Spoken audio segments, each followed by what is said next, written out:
역대하 35장 20절에서 마지막 27절까지 말씀 한 절씩 교독합니다. 이 모든 일 후 곧 요시아가 성전을 정돈하기를 마친 후에 애굽 왕 느부가 유브라데 강가에 갈그미스를 치러 올라왔으므로 요시아가 나가서 방비하였더니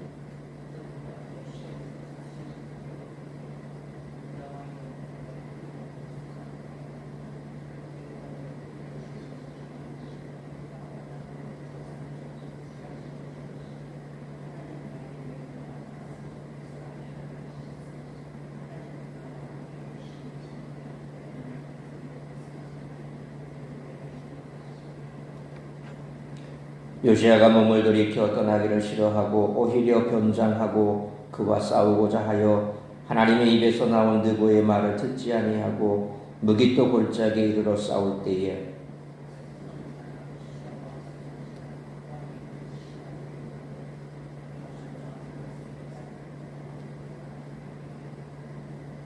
그 부하들이 그를 병거에서 내리게 하고 그의 버금 병거에 태워 예루살렘에 이른 후에 그가 죽으니 그의 조상들의 묘실에 장사되니라.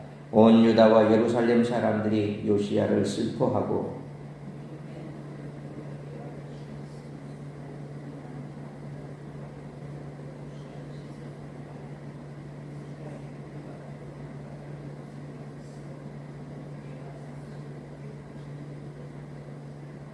요시야의 남은 사적과 여호와의 율법에 기록된 대로 행한 모든 선한 일과 그의 처음부터 끝까지의 행적은 이스라엘과 유다 열왕에 기록되니라.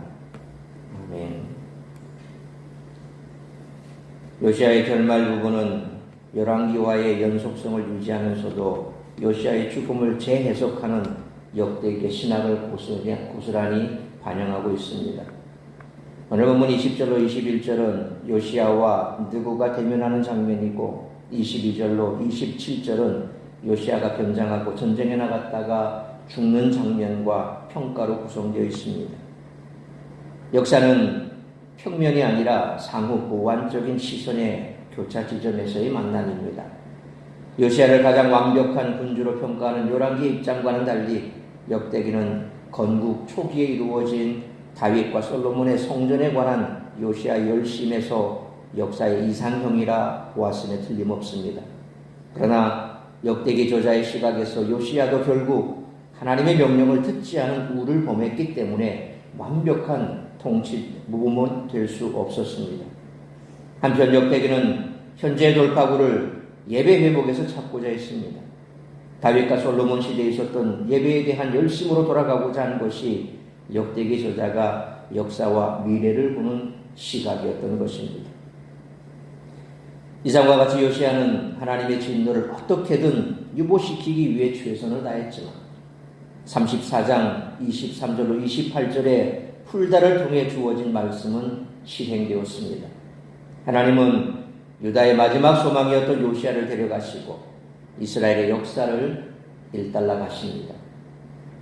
따라서 이와 같은 오늘 본문의 말씀을 통해 우리들이 깨달아야 할 것은 첫째로 20절로 24절 상반절 말씀처럼 모든 일을 주관하시는 하나님만 믿고 따라가야 한다는 것입니다.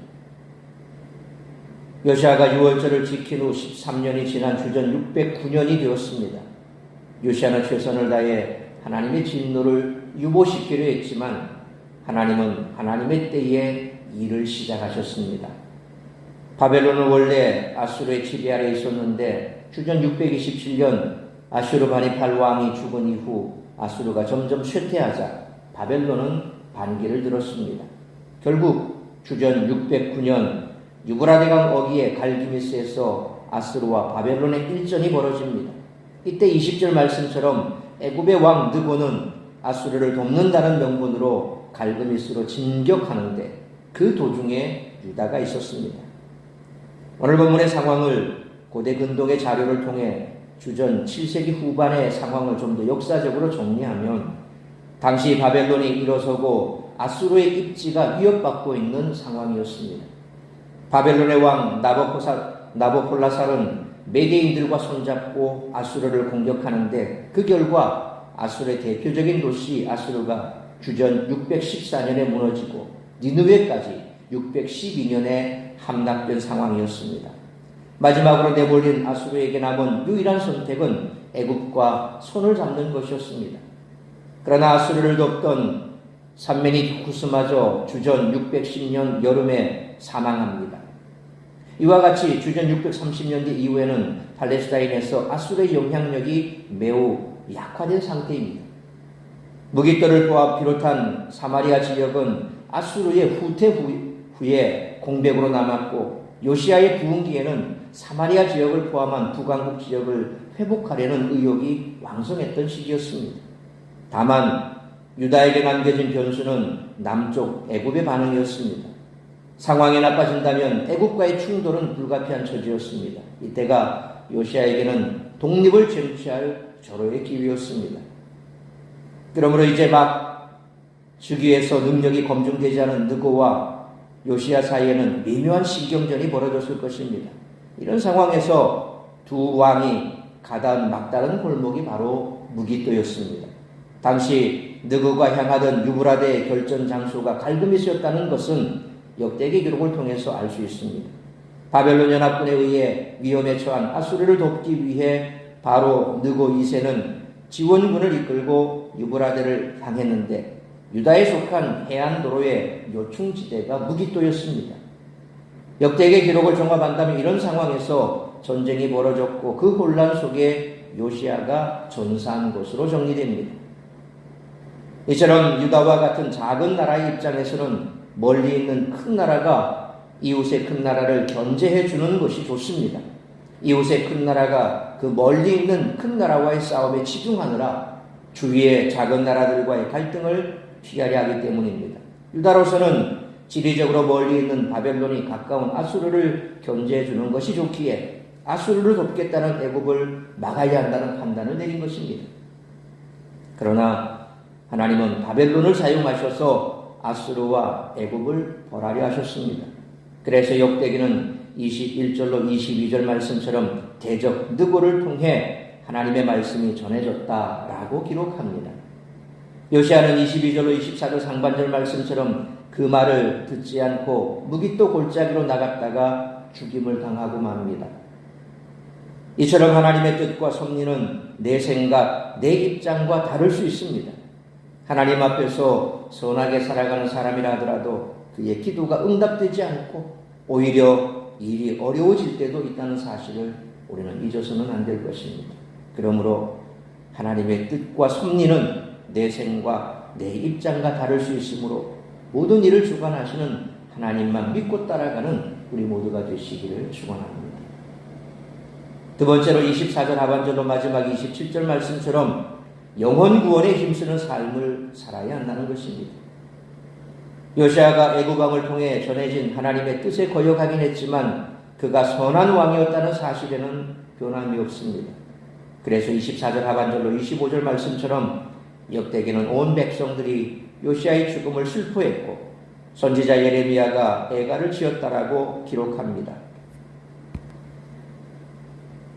사실 요시아는 왕으로서 최선을 다했습니다. 그는 훌다를 통해 주어진 하나님의 뜻, 곧 유다에게 임할 재앙을 어떻게든 미루고 막으려고 노력했던 왕이었습니다.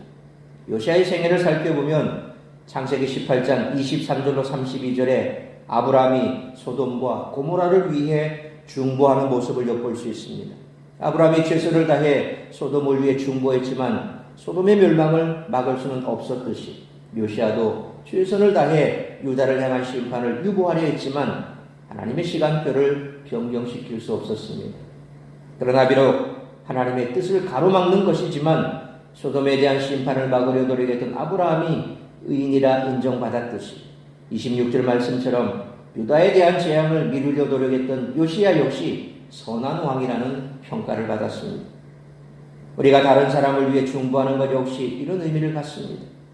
그러므로 하나님의 시간표를 바꿀 수 없다 하더라도 최선을 다해 저들이 하나님의 심판을 피할 수 있도록 주님께 간구하고 사람들을 회개시키는 삶이 우리에게 맡겨진 사명인 줄 알고 때를 얻든지 못 얻든지 복음을 전하는 복음의 나팔수로서의 사명을 잘 감당하는 우리 모두가 되시기를 축원합니다. 사랑하는 성도 여러분, 요시아의 죽음과 유다의 멸망을 보면 참 안타깝습니다. 그가 조금 더 신중한 결정을 내렸더라면 하는 생각이 들기도 합니다. 하지만 하나님은 유다를 더 이상 유지시킬 의미가 없다고 판단하셨고 다윗 왕조를 정리하기로 결정하셨습니다. 그리고 그 후 참된 다윗의 후손 예수 그리스도의 나라가 세워졌습니다. 이렇게 생각하면 망하는 것도 복이 될 수 있습니다. 인간의 눈에는 안타까운 일이라도 궁극적으로는 하나님이 계획하신 큰 복일 수 있다는 것입니다. 그러므로 하나님이 우리보다 지혜롭고 크심을 믿는다면 지금 벌어진 일들이 하나님의 계획 속에 있음을 믿고 오직 영혼 구원을 위해 진력하는 우리 모두가 될 수 있기를 주님의 이름으로 축원합니다. 기도하겠습니다. 걸어가신 아버지 하나님 은혜와 사랑을 감사합니다. 오늘도 이 새벽을 깨워 말씀으로 예배로 하루를 시작하게 하시니 감사합니다. 오늘 주신 말씀 가슴에 새기며 우리가 이 땅을 살아가면서 때로 내가 믿음의 삶을 살아가고 있는데 왜 나에게 이와 같은 일들이 생길까? 그래서 그것 때문에 좌절하고 낭망할 때도 있습니다.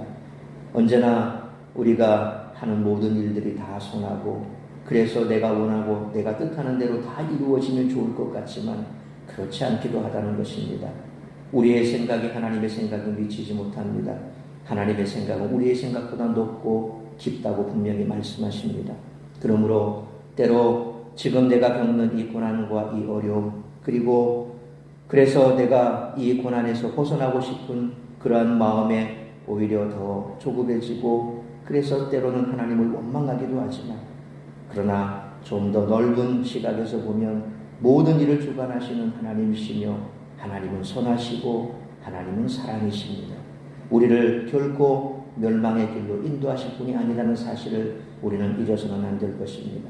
어떠한 상황, 어떠한 환경에서도 하나님은 선하시며 하나님만이 사랑이시라는 사실을 잊지 않고 우리의 삶 속에 일어나는 그 모든 일들을 하나님 손에 맡기며 나아가는 우리 모두가 될 수 있기를 원합니다. 그리고 우리가 그 속에서 항상 잊지 말아야 할 것은 내가 무엇 때문에 먼저 구원을 받았고 내가 지금 구원받은 이 삶 속에서 내가 감당해야 될 가장 중요한 일이 무엇인가를 잊지 않는 것입니다. 이것은 바로 죽어가는 영혼들을 주께로 인도하는 일입니다.